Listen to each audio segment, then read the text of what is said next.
The stars outside shimmered like a million cold diamonds as Dane Riker floated through space in his worn-out ship. Dust Harrier. It wasn't the fastest, cleanest, or safest ship in the galaxy, but it was his. He had bought it cheap, fixed it even cheaper, and now used it to salvage wrecks in the outer zones, places most sane people avoided. Today was one of those days. A distress signal had blinked on his screen, weak and strange, not human. The signature didn't match any common alien. Trade ships, either, but Dane was low on credits and curious. Salvage meant profit. An unknown ship sometimes carried tech worth a fortune. He followed the signal to a jagged asteroid belt floating near the edge of the Andromeda Milky Way neutral zone. That was already dangerous. The zone was a no-man's land, a place where ancient wars had once been fought and where pirates still lurked. Dane locked his ship near the wreck. The vessel was massive dark silver metal, with elegant curves and strange glowing lines across its hull. One side had been torn open by some kind of explosion. The ship looked alien, but not like anything he had seen before. It was beautiful, even broken. Dane suited up, grabbed his emergency toolkit, floated over through the vacuum. Inside, the ship was mostly dark. Gravity was off. Walls were smooth and lit with faint blue strips. Symbols in a flowing script glowed on doors and panels. Most systems were dead. Fires had been sealed by internal force fields. Air was barely breathable in some places. His suit kept him safe. He moved slowly, scanning as he went. There were no bodies, no signs of life. Just one weak signal, still pulsing. After 20 minutes he found it, a sealed chamber deep in the center of the ship. The door was half closed, crushed by wreckage. He used his plasma cutter to force it open. Inside, the air shimmered with energy, some kind of environmental field still working in the middle of the room. Lying beneath a cracked force dome was a figure. Dane stopped. His breath caught. It was a woman, not human, but close, tall, with pale violet skin that shimmered like moonlight.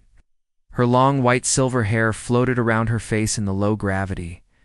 She wore elegant armor that looked ceremonial, like something out of a space opera. Her chest rose and fell barely. She was alive, but weak. She had 4 fingers on each hand, thin pointed ears. A delicate crown rested on her brow. Her eyes, closed now, were large and shaped like diamonds. Whoa, Dane whispered. Royalty. He checked his scanner. Vital signs low but stable. Internal bleeding. Fractured bones. She wouldn't survive long without help. He took a deep breath and knelt beside her. Can you hear me? She didn't answer. He tapped a button on his wrist. His suit AI translated his words into basic galactic language. I'm here to help. Don't freak out. Still no response. Gently, he pressed a stim patch to her arm. It hissed. After a few seconds, her eyes fluttered open, bright silver. Glowing faintly, Dane stared. Those were not normal eyes. They looked like the core of a star. Hypnotic. The woman blinked slowly, weakly. She saw him and her eyes widened. He raised his hands. Easy. I'm not here to hurt you. She tried to speak, but only a whisper came out. His AI translated it. ... human. Yeah, Dane said, smiling a little. One of the friendly ones. She stared at him for a moment. Her gaze was intense, almost too much.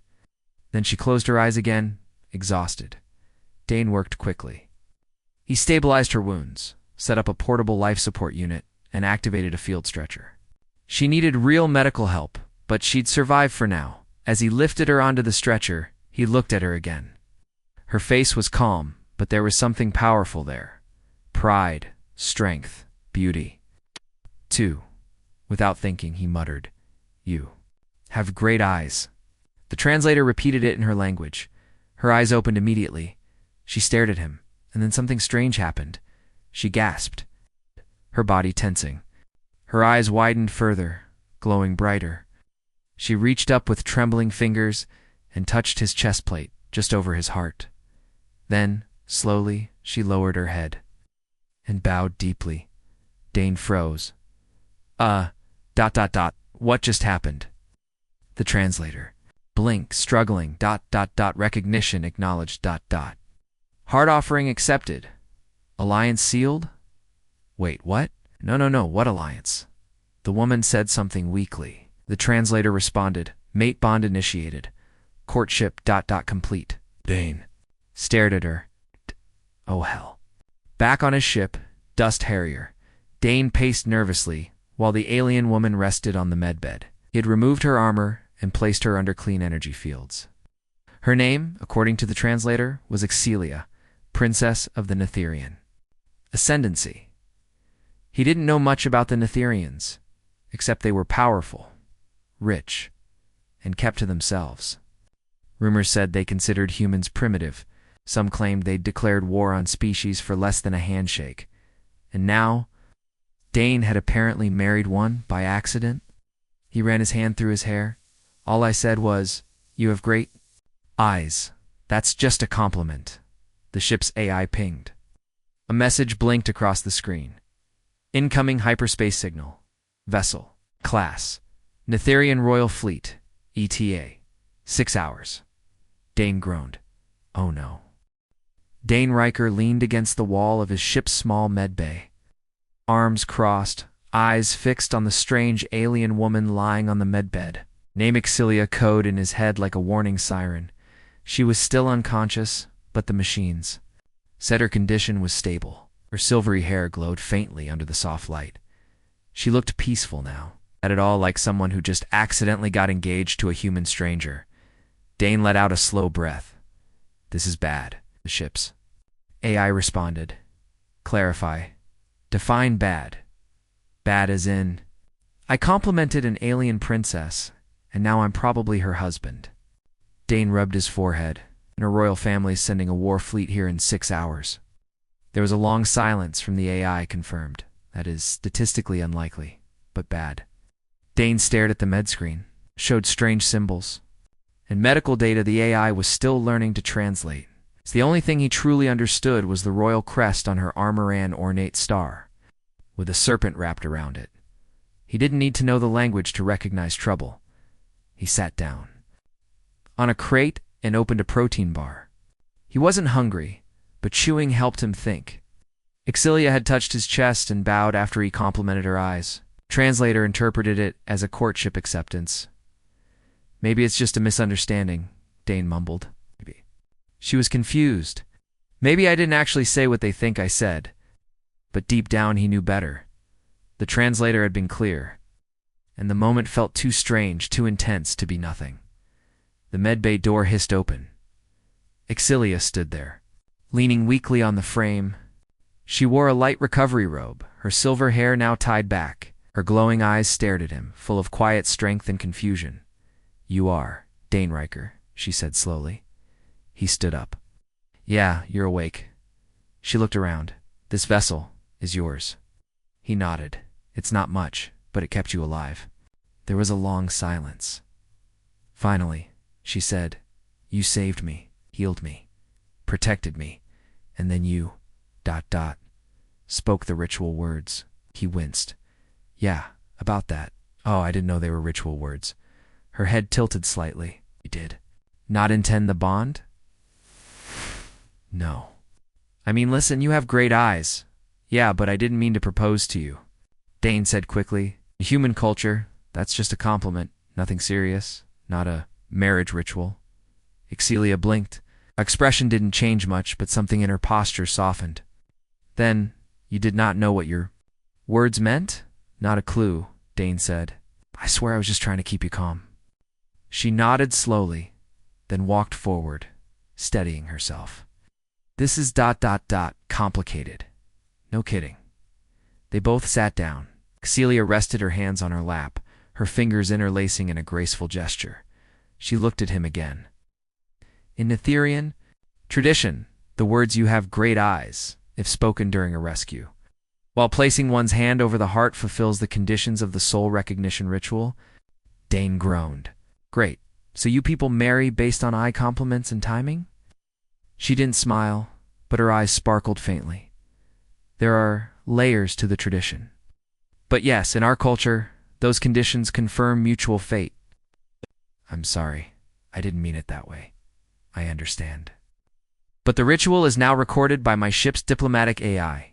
It has already sent word to the royal fleet. Dane stiffened. Yeah, I saw that. They'll be here in 6 hours. Celia nodded. They will expect a formal bonding ceremony. With you. Dane stood and began pacing again. Can't we just explain? Tell them it was a mistake? I didn't mean to if you reject the bond, she said calmly. The court will see it as dishonor. They will believe you toyed with a royal's heart. It can only end one way. War, Dane said flatly. Between the ascendancy and the human race, she said. Yes. Dane sat down again, hard. You've got to be kidding me. I do not joke, Excelia replied. He looked at her, trying to find any hint that this was all a nightmare.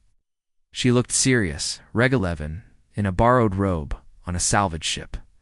Her posture was perfect, her gaze sharp. You're really a princess? Yes, she said. Next in line for the throne. Though some in the court would prefer otherwise. Of course they would, Dane muttered. They sat in silence for a while. Then Dane asked, So, what happens if I just go along with it? Pretend, I mean. Excelia blinked slowly. You would agree to be my consort? Temporarily? Until we can find a way out of this mess. She studied him. That would require you to undergo a series of diplomatic trials, appear before the court, prove your worth to my people. Dane shrugged. I've faced worse. I once fixed a fusion core with duct tape and a spoon. Excelia's lips curved slightly. That may actually help you. Really? No? She said deadpan. But I admire your confidence. Laughed despite himself. Excelia stood. If we do this, you must understand. My people will test you. They will not believe a human is worthy. They will try to humiliate you, break you. Dane smiled crookedly. Let them try. Humans are stubborn. Nodded, eyes glowing softly. Then we have an agreement? For now, he said. But just so we're clear, this is all fake. I'm not really marrying you, of course, she said. It is merely ... strategy. They shook hands. The translator chimed. Bond reaffirmed. Trial of unity begins upon fleet arrival. Dane looked at the speaker and frowned. Why does that still sound like a wedding announcement? Excelia stood, proud and calm. Prepare yourself, Dane Riker. You are about to stand before the oldest royal house in the galaxy. He crossed his arms. Let them bring their worst. I've met my landlord. Nothing scares me anymore. 5 hours later, the Dust Harrier hovered silently as the massive Netherian fleet arrived. Dane watched from the cockpit. Dozens of sleek silver ships formed a perfect sphere around them. Each vessel pulsed with elegant blue light. Weapons were charged, but not aimed. Yet Eliya stood beside him, now dressed in royal armor again. Her crown floated just above her brow, held in place by some kind of energy. A voice boomed through the comms, deep and powerful. Princess Excelia, your signal has been received. We are here to escort you and your chosen consort to the ascendancy. Court, prepare for royal boarding. Dane muttered, chosen consort. Right, that's me. Excelia turned to him, her expression unreadable. Are you ready? He gave her a half-smile. Not even close. The massive Netherian flagship, Varisthala, loomed before Dane like a silver mountain in space. It was enormous, sleek, and gleamed with cold blue lights that pulsed rhythmically. As the Dust Harrier approached, Dane's heart pounded with nervous energy. Excelia stood beside him, calm and regal in her shimmering armor. Her silver eyes scanned the massive ship ahead, unreadable and distant. Welcome to the ascendancy, she said quietly. Dane swallowed and nodded. Yeah, thanks. I wouldn't want to be anywhere else. The docking clamps hissed as the two ships linked. Moments later, Dane found himself standing in the vast entrance hall of the Netherian capital ship, surrounded by towering pillars of crystal and flickering holographic banners, bearing the serpent star crest. Soldiers with shining armor, and cold, sharp eyes lined the hall, watching Dane with suspicion. Whispers in a language he didn't understand floated around him. Excelia's voice was steady beside him. "These are the council guards. They will not hesitate to strike if you step out of line." Dane nodded. "Good to know." A tall, thin man stepped forward. He wore robes of deep purple and silver, embroidered with symbols of authority. His eyes were narrow, and a faint sneer curled his lips. "I am Lord Varys." "Master of ceremonies," he said, voice smooth but hard. "You are the human who claims the bond with Princess Excelia." Dane squared his shoulders. "I am." Varys raised a brow. "Very well. You will undergo the trials of the Ascendancy to prove your worth. Only then will your claim be accepted." Excelia stepped forward. "These trials are ancient and sacred. They test mind, body, and spirit. You will have no favors." Dane smirked. "Sounds like a party." The first trial was a test of intelligence and diplomacy. Dane was led to a chamber filled with holographic images of alien species, planets, and complex political maps. A panel of stern-looking Netherian nobles sat watching. Lord Varys explained. "You must negotiate a trade agreement between two hostile worlds. Your goal, peace and profit." Dane blinked. He knew trade talks could be brutal, but he had dealt with smugglers and rival miners back home. Maybe this was like that. He studied the holograms, then began talking. "All right," Dane said. "Planet Vashir needs rare minerals, right? And planet Drexel has plenty, but demands high prices." The nobles murmured. "I suggest a deal. Vashir provides food supplies in exchange for minerals. Drexel gets a share of the profits if they lower prices. Both sides win, and war's avoided." "Lord." Varys frowned. "Your solution is practical, but lacks honor." Dane frowned. "I don't care about honor if it stops a war." Excelia watched him quietly. The nobles whispered. After a tense pause, Lord Varys nodded. "Your logic is clear. You passed the first trial." Dane let out a breath. One down. Next came the combat trial. In a massive arena with gleaming floors, Dane faced off against an Netherian gladiator. The alien was tall and lithe, with sharp claws and glowing tattoos. The rules were clear: disable the opponent. But no killing. The crowd watched silently. The gladiator attacked with lightning speed. Dane dodged clumsily at first, but remembered something from his past. People underestimated humans because of their unpredictability. Using a broken pipe from the arena floor, Dane deflected a swipe, then tripped the gladiator with a quick kick. The crowd gasped. Dane pinned the alien, holding his hands behind his back. The gladiator growled, but did not resist. Dane looked into the alien's eyes and said, "No need to prove strength by killing. There's honor and mercy." The gladiator nodded slowly, and the crowd erupted in applause. Lord Varys's lips twitched. "Your mercy is noted." The last and most feared trial was the Mindlink ethics test. Dane was led to a small chamber, where a glowing orb floated. It emitted a soft hum. Ixley explained, "This will link our minds. It reveals truth and tests intentions." Dane swallowed hard, but stepped forward. The orb expanded. And suddenly, Dane was inside a shifting space of light and shadow. Memories, emotions, and visions flashed. He saw his childhood on Earth, struggles, hopes, and fears. Then he saw Exelius. Memories, her burdens, doubts, and a lonely throne waiting for her. Voices whispered accusations. But Dane held firm. When the link ended, Excelia looked at him with new respect. "You were honest," she said simply. That evening, Dane sat with Excelia in a quiet garden floating inside the ship, a rare luxury. The stars twinkled beyond glass walls. Soft music hummed from hidden speakers. "I never thought I'd pass their trials," Dane said, stretching his legs. Excelia smiled faintly. "You surprised many?" Dane looked at her. "I think I surprised myself." They talked about their worlds, his life on Earth, her duty to her people. Excelia's eyes softened. "You do not belong here, yet you endure."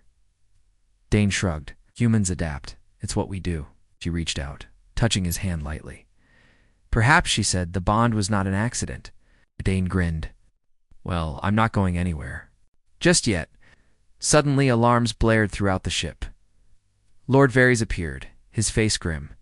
There is unrest in the court. Some oppose the princess's return. They question your worth. Dane frowned. Great. More politics. Celia nodded. We must be ready. The grand hall of the Netherian flagship Varysthala was alive with tension. Crystal chandeliers cast shimmering lights over the polished floor, where nobles gathered in their elegant robes and armor. Whispered conversations filled the air. Like the low hum of a distant storm, Dane Riker stood beside Princess Celia, watching the crowd. Their eyes darted from one group of nobles to another. Some wore smiles that didn't reach their eyes. Others barely concealed their dislike. Dane felt like an outsider, a human thrown into a world of cold politics and ancient grudges. Why? Did I say that stupid compliment? Dane muttered under his breath. Celia gave a small, amused smile. Your words have power here.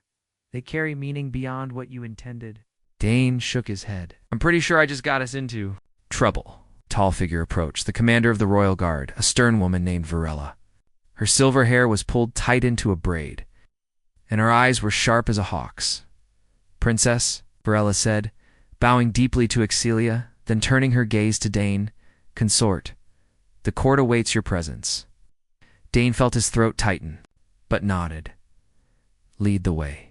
The council chamber was vast and imposing. Huge stained-glass windows showed distant stars and the crest of the Netherian Ascendancia.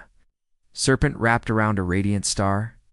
The chamber was filled with the most powerful figures in the Empire, each seated on carved thrones around a massive circular table. Lord Varys was already there, smirking. Celia took her place at the head of the table, regal and calm. Dane stood. Beside her, feeling every eye in the room burning into him, a voice boomed through the chamber. We gathered to discuss the validity of this. Humans claim as consort to Princess Celia. A tall noble with piercing green eyes rose. I am Lord Kellis. I oppose this union.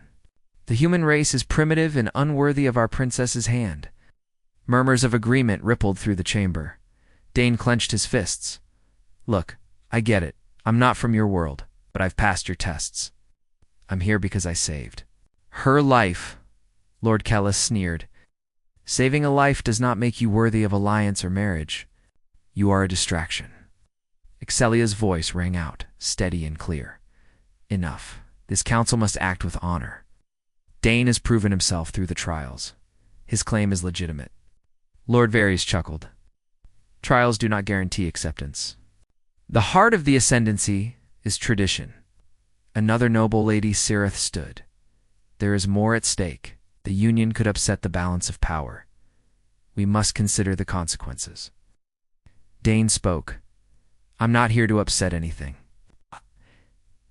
I just want to survive and help her. Celia placed a hand on Dane's arm. This is politics, Dane, not survival. After hours of heated debate, the council decided on a new challenge, a public ceremony to confirm Dane's place as consort. If he could endure this ritual, the union would be accepted. If not, he would be cast out, and the consequences for Celia could be severe. Dane's stomach twisted. The ceremony took place in the grand auditorium, filled with nobles, soldiers, and diplomats. The air buzzed with anticipation. Celia stood on a raised platform, radiant in ceremonial robes. Dane was beside her, wearing traditional Netherian garbernate, but stiff and unfamiliar. The ritual involved reciting ancient vows, followed by the trial of trust, a test where the consort's loyalty was measured through a neural bond with the princess. Dane swallowed hard as the neural interface was attached to their temples. A wave of pressure swept over his mind as their thoughts intertwined. He saw Celia's memories, her fears, loneliness. He felt her doubts about the court and the future. Then, sudden visions of threats against her life and their bond flashed through his mind. He gritted his teeth and focused on one thought: protect. Her Celia's mind met his with a warmth that surprised him. The bond was stronger than Dane imagined. When the test ended, the crowd was silent. Then Lord Kellis stood, voice cold. This ... mind link could be tampered with. We demand more proof. Dane felt exhaustion creeping in. I don't have all day. What else do you want? Lady Sereth stepped forward, eyes sharp. Prove your loyalty publicly.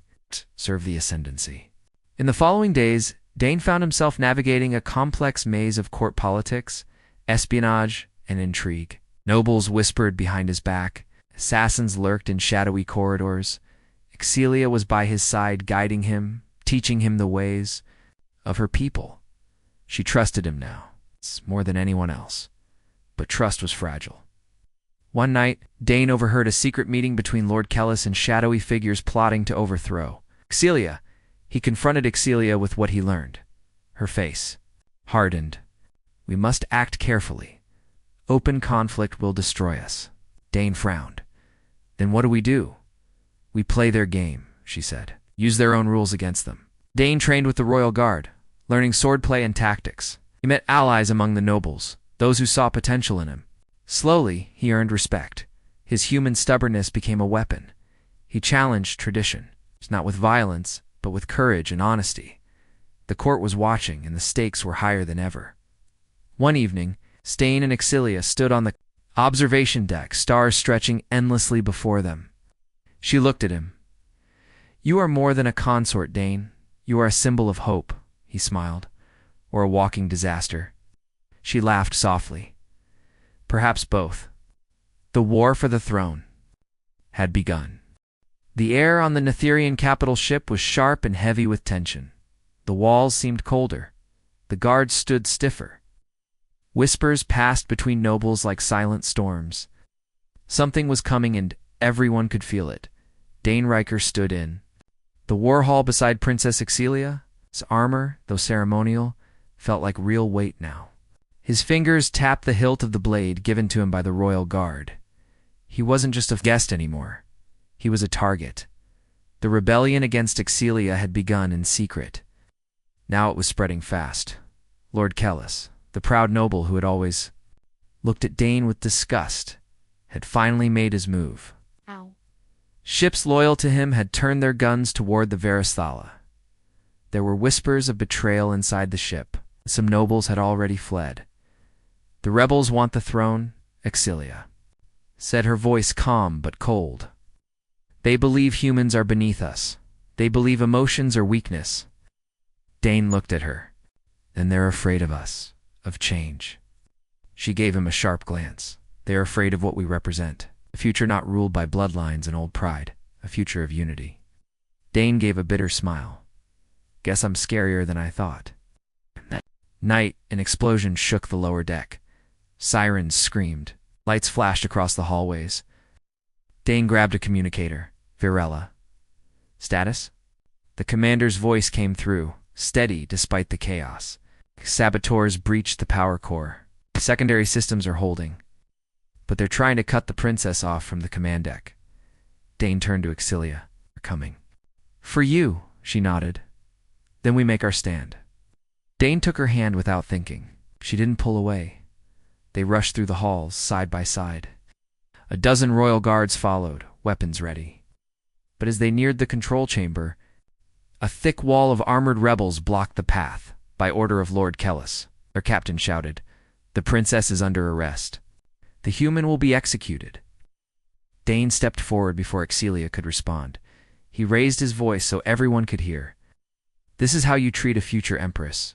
With fear and betrayal." The rebel soldier shifted uneasily. "You're not protecting the empire," Dane continued. "You're burning it from the inside, because you can't accept change." The rebel captain snarled. "You don't belong here, human." "Maybe not," Dane said, drawing his sword. "But I'm here anyway." The hall erupted into a storm. Of weapons and fire, blades clashed. Blasters rang out. Smoke filled the air. Dane fought like a wild storm. He had trained for weeks, but more than skill, it was his determination that kept him standing. He moved fast, ducking, striking, never hesitating. Beside him, Excelia fought like a living flame, her silver eyes locked with fury. One by one, The rebels fell or retreated when the smoke cleared. Dane stood with blood on his arm, a cut on his cheek, and fire in his eyes. He turned to Excelia, breathing hard. "Still think humans are soft?" She gave a small smile. "Never again." But the fight wasn't over. They reached the control chamber and sealed the doors. Virella and the remaining loyalists formed a defense circle. Outside, more rebels gathered. Hundreds. Dane stood at the center, looking at the hologram map. The situation was worse than they expected. "We can't hold this position forever," Virella said. "You're bringing in heavy weapons." Excelia looked at Dane. "What would your people do?" Dane stared at the blinking red lights on the map. Then he answered quietly, something insane. Dane sent a message across all channels. It wasn't planned, wasn't diplomatic, but it was real. "This is Dane Riker, the human consort." "Yeah, that's me, the outsider, the one you think doesn't belong. But here's the truth. I came from nothing, a small mining ship. I knew nothing about this empire or your wars, but I learned. I stood in your arenas. I passed your trials. I fought beside your soldiers, and I bled for your princess. So now I ask you, those still loyal, those afraid, what are you waiting for? This empire isn't dying. It's changing. And change isn't weakness. It's power. Join us. Or step aside. Duh. Transmission ended. Virella looked at him that speech. It was reckless. "Maybe," Dane said, "but it's all I had." To their surprise, it worked. Small pockets of support began appearing. Loyalists started resisting the coup. Ship crews locked down rebel weapons. Nobles moved by Dane's words or fearful of the empire collapsing, rallied behind Excelia. Even some of the rebels began to question Lord Kellis. But Kellis didn't stop. He launched a final assault, storming the command deck himself. The last battle was brutal. Kellis was not just a politician. He was a trained warrior. Old but deadly. He fought his way to the control room, his blade crackling with energy. Excelia moved to stop him, but Kellis struck first. Dane leaped between them, catching the blow with his blade. Sparks flew. Dane groaned under the force. "You should never have come here," Kellis hissed. "And you should have stayed in the past," Dane growled. They clashed again, and again Kellis with precise, trained fury. Dane with raw willpower. At last Dane feinted left, then drove his shoulder into Kellis's chest, knocking him back. Excelia, with calm precision, fired a stun shot that dropped the rebel lord to the floor. Silence. It was over. In the days that followed, the empire began to heal. Lord Kellis was imprisoned. The rebels were scattered or arrested. The nobles, once divided, saw strength in the unity of Excelia and Dane. A coronation was held in the Star Temple aboard the flagship Excelia. Stood tall in her royal robes, her crown glowing with ancient light. Dane stood beside her, not as an outsider, not as a mistake, but as a partner. When the High Speaker asked Dane if he accepted the bond and responsibility of the consort, he smiled. "With all my heart," he said. The hall erupted in cheers later. That night, on the quiet observation deck, Dane and Excelia stood alone, watching the stars. "It's strange," Dane said, "how everything started with one compliment." Excelia looked at him, amused. "You told me I had great eyes." "That was not normal." He grinned. "No regrets, though." She leaned closer. "Neither do I." Her hands touched, then held. Two worlds had met, and against all odds, they found peace. A human and an alien princess, standing side by side, ready to shape the stars together.